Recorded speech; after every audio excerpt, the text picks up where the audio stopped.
Let's mic history को जानो।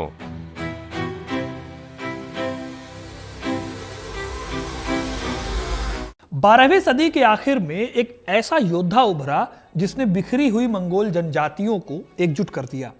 उसका नाम था चंगेज खान।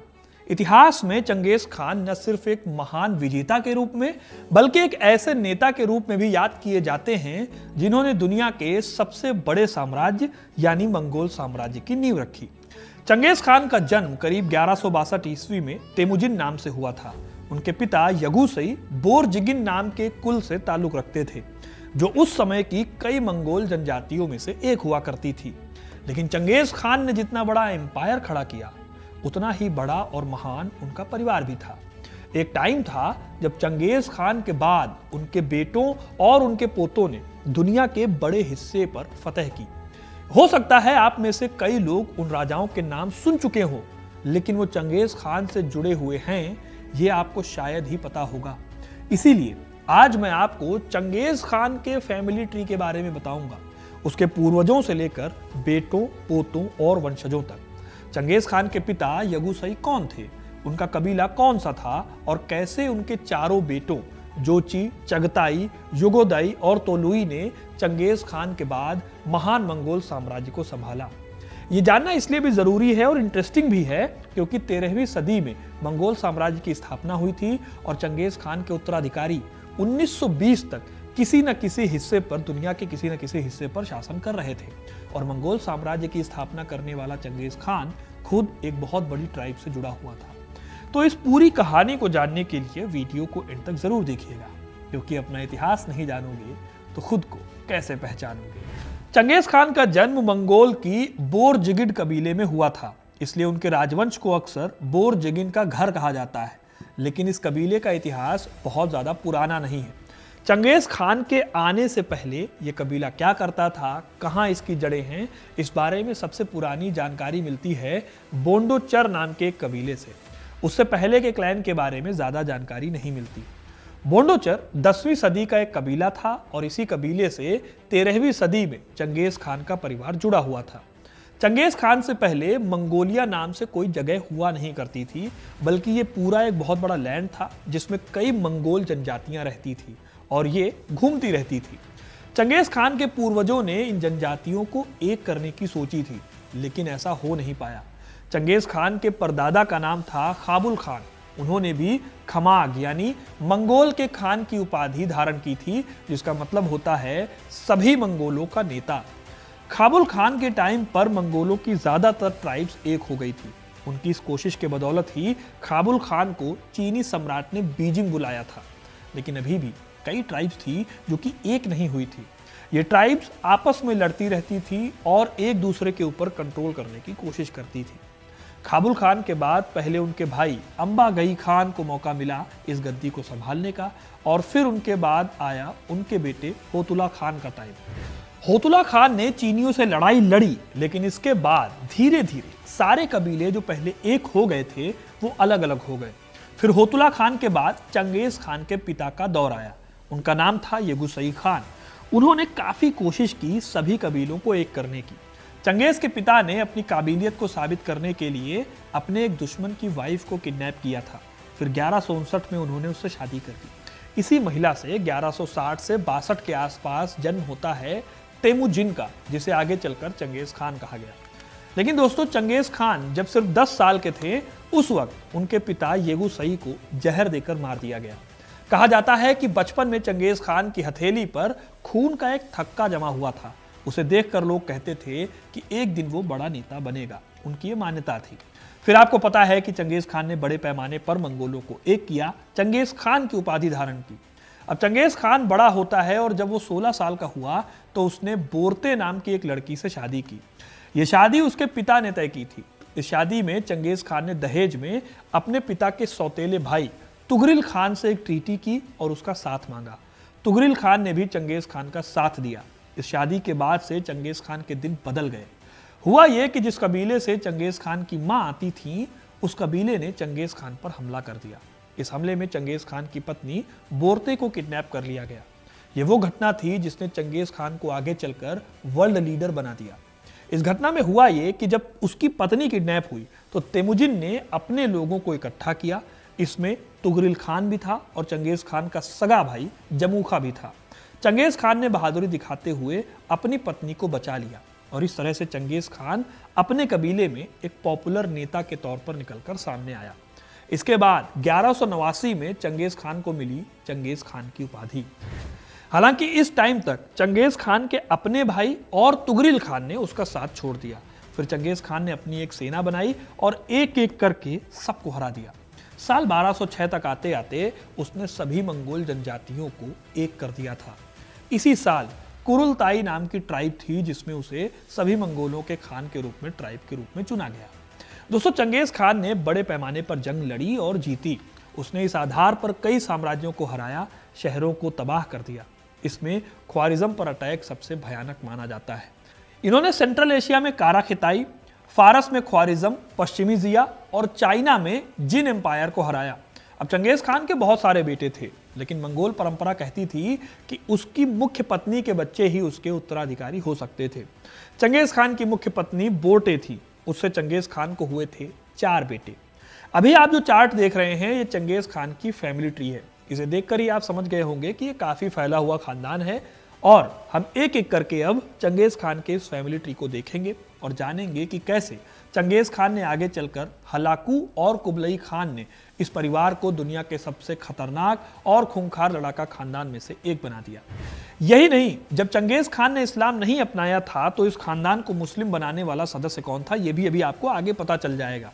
अब अभी जो आप चार्ट देख रहे हैं उसमें ये जो चारों बेटे हैं वो चंगेज खान के बेटे हैं। इसमें से एक का नाम है जोची। ये सबसे बड़ा बेटा था। जब बोरते को वापस लाया गया था, जो कहानी मैंने भी आपको बताई, तब उनके लौटने के 9 महीने बाद इनका जन्म हुआ। इसीलिए कई लोग मानते थे कि जोची चंगेज खान का बेटा नहीं है, लेकिन चंगेज खान ने हमेशा उसे अपना बेटा ही माना। दूसरे बेटे का नाम था चगताई खान। ये जोची को पसंद नहीं करता था। इसी तरह तीसरे बेटे का नाम था उगदई खान और चौथे बेटे का नाम था तोलोई खान। साल 1227 में चंगेज खान की मृत्यु हुई। चंगेज खान चाहते नहीं थे कि उनकी कोई पहचान बनी रहे, इसीलिए आज तक उनकी कोई कब्र नहीं मिल पाई। कहा जाता है कि एक मैदान में उन्हें दफन करने के बाद उस कब्र के ऊपर 1000 घोड़ों को दौड़ाकर उनकी कब्र को रौंद दिया गया। खैर, चंगेज खान के बाद उनके साम्राज्य को 4 बेटों में बांट दिया गया, यानी जोची, चगताई, ओगदई और तोलुई। अब यहां नोट करने वाली बात यह है कि जोची की मृत्यु चंगेज खान से भी पहले हो गई थी, इसलिए साम्राज्य के बंटवारे के वक्त जोची के बेटे बातू खान को जोची का हिस्सा मिला। मंगोल परंपरा के हिसाब से बातू खान को सबसे दूर का हिस्सा दिया गया, लेकिन चंगेज खान की परंपरा को बनाए रखने वाले कुबलई खान और हलाकू खान का आना भी दूर है। फिलहाल हम आते हैं चंगेज खान के बेटों पर। जोची के बेटे बातू खान को मिला हिस्सा कहलाया गोल्डन होर्ड। बातू खान ने गोल्डन होर्ड को फैलाकर पोलैंड के पूर्व में और यहां तक कि हंगरी से लेकर एड्रियाटिक सागर तक पहुंचाया। बातू खान का एक और भाई था जिसका नाम था बर्क खान। इन्हीं बर्क खान यानी चंगेज खान के पोते ने मंगोलों में सबसे पहले इस्लाम को अपनाया था। अब ये जो बर्क खान थे, जो कि चंगेज खान के बेटे जोची खान के बेटे थे, वो भी गोल्डन होर्ड को ही देखते थे। इसके बाद कई राजाओं के बाद जाकर उज़्बेक खान ने गोल्डन होर्ड को संभाला और उसके बाद साल 1500 आते आते ये जो बोर्डे या जोची खान का जो एम्पायर था वो खत्म हो गया। तो अब ये मैंने आपको बताया चंगेज खान के पहले बेटे का परिवार। अब देखते हैं दूसरे बेटे यानी चगताई खान के परिवार को। चगताई खान को मंगोलिया और पर्शिया के बीच की जमीन मिली थी। उसे वो हिस्सा मिला जो थोड़ा कम इंपॉर्टेंट था, लेकिन फिर भी इनका परिवार 1680 तक बने रहने में कामयाब रहा। चगताई खान ने खुद अपनी लाइफ में कोई बड़ा काम नहीं किया, लेकिन इनकी बदौलत 2 बड़े साम्राज्य जरूर पैदा हुए। पहला तैमूरलंग, जिसने बड़े पैमाने पर अपनी जीत का झंडा बुलंद किया। वही तैमूर जिसने दिल्ली में बड़े पैमाने पर अटैक किए थे और दिल्ली में सिरों की एक मीनार बनाई थी।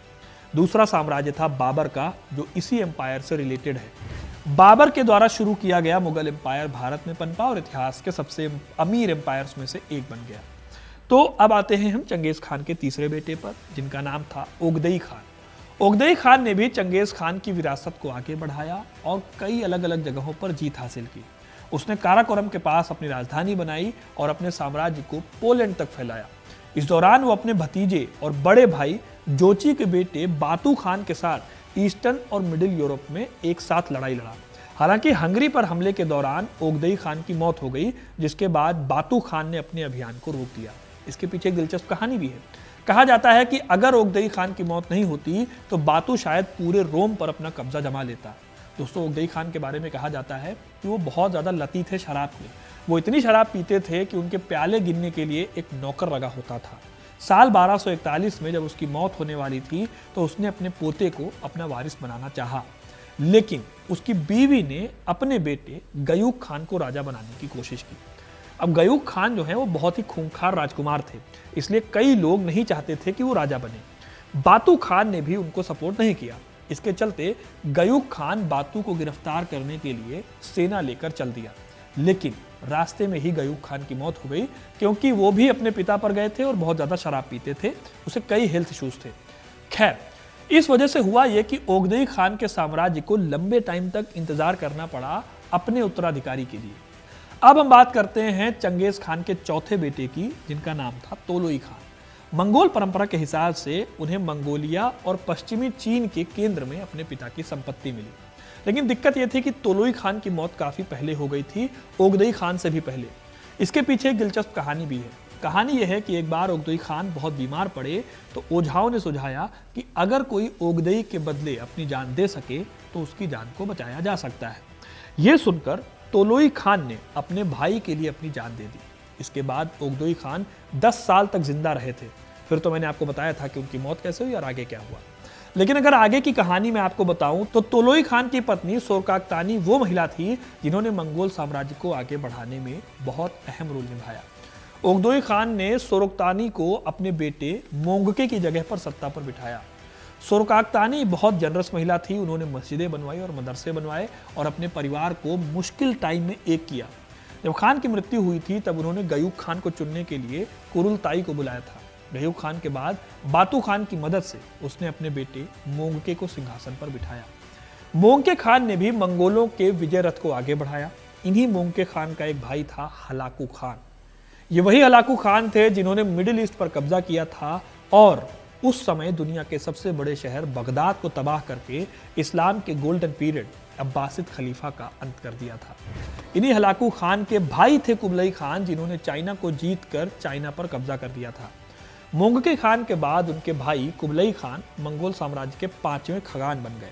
चाइना पर उनकी विजय ने उन्हें महान बनाया। उन्होंने चाइना में चिंगिस के बाद कुबलई खान सबसे प्रसिद्ध और महत्वपूर्ण खगान बने। इन्होंने चीन के युआन राजवंश की स्थापना की।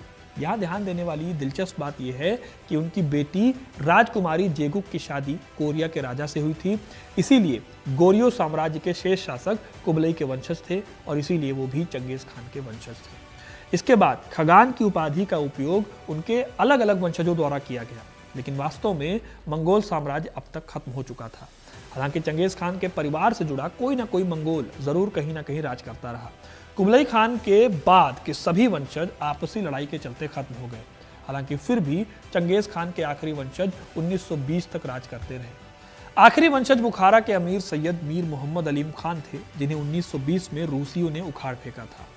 तो दोस्तों, ये थी कहानी चंगेज खान के फैमिली ट्री की। ये कहानी बहुत ही उलझी हुई है और बहुत ही ज़्यादा इसमें राजाओं के नाम आते हैं जो काफ़ी प्रसिद्ध भी रहे और काफ़ी खूंखार भी रहे। अब आपको ये कहानी कैसे लगी कमेंट करके जरूर बताइए। वीडियो को लाइक और शेयर करना ना भूलें और ऐसे इंटरेस्टिंग कहानियों के लिए, इतिहास से जुड़े रहने के लिए हिस्ट्री कनेक्ट को सब्सक्राइब जरूर करें। धन्यवाद।